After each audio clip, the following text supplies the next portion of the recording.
ఓం నమో శ్రీ లక్ష్మీ వెంకటేశ్వరాయ శ్రీ మహాగణాధిపతయే నమః. మేషరాశి గురించి మనం తెలుసుకుందాం.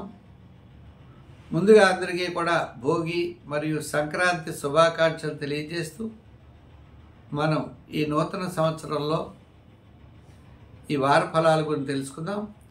14/1/2024 నుంచి మరి 21/2024 వరకు ఉన్నటువంటి గ్రహాల యొక్క పరిస్థితులను అనుసరించి మనం రాశి ఫలాలు తెలుసుకుందాం.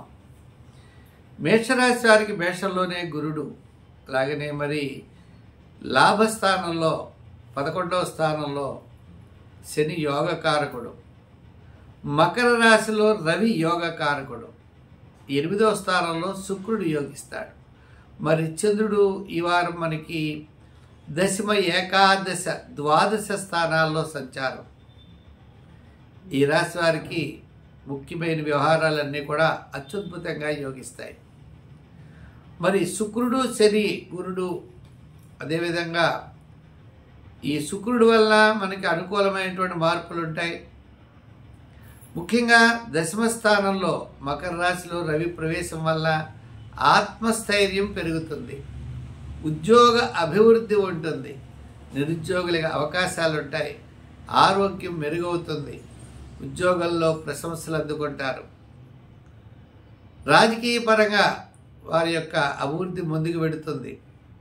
వృత్తిపరంగా మనం చూస్తే ఎలక్ట్రానిక్స్ వారికి, గృహోపకరణాలు, చేతి వృత్తి పనివారు, కార్మికులకి, సంచారం వ్యాపారస్తులకి చాలా యోగదాయకంగా ఉంటుంది. గురుగ్రహ బలం వల్ల మరి పబ్లిక్ సంబంధమైనటువంటి వ్యవహారాలు కాస్త అనుకూలమైన మార్పులు ఉంటాయి. జన్మగురుడైనప్పటికీ ఎక్కువ వ్యయాన్ని ఖర్చు పెట్టేటువంటి అవకాశాలు ఉన్నాయి. ఈ వార ప్రారంభంలో కార్యజయం, ధనలాభం, బంధుమిత్రుల యొక్క కలయిక, వారం మధ్యలో ముఖ్యమైన వ్యవహారాల్లో అనుకూలత, వారాంతం కొద్దిగా అకాల భోజనము, శ్రమ ఉండే పరిస్థితులు ఈ వారం మనకి ఉన్నాయి. ఇంకా ఐటీ రంగము, షేర్స్, ఇటువంటి వారికి అందరికీ కూడా మిశ్రమైనటువంటి ఫలితాలు కనబడుతున్నాయి. అయినప్పటికీ ఈ వారం అంటే అనుకూలమైనటువంటి విందులు విలాసాల్లోనూ లేదా బంధుమిత్రుల యొక్క కలయికలు, శుక్రుడు అష్టమ స్థాన సంచారం వల్ల అన్ని విధాలా కూడా యోగదాయకంగా ఉన్నది. కలిసి వచ్చే రంగు తెలుపు, సంఖ్య ఈ వారం 7, ఆరాధించవలసిన దైవం శివారాధన, పాటించవలసిన వారం గురువారం. ఈ నియమాలన్నీ పాటించండి, తప్పకుండా మంచి ఫలితాలు ఉంటాయి. ఇది 10 మందికి అందించడం కోసం ప్రతి ఒక్కరు కూడా షేర్ చేయవలసిందిగా కోరుతున్నాం.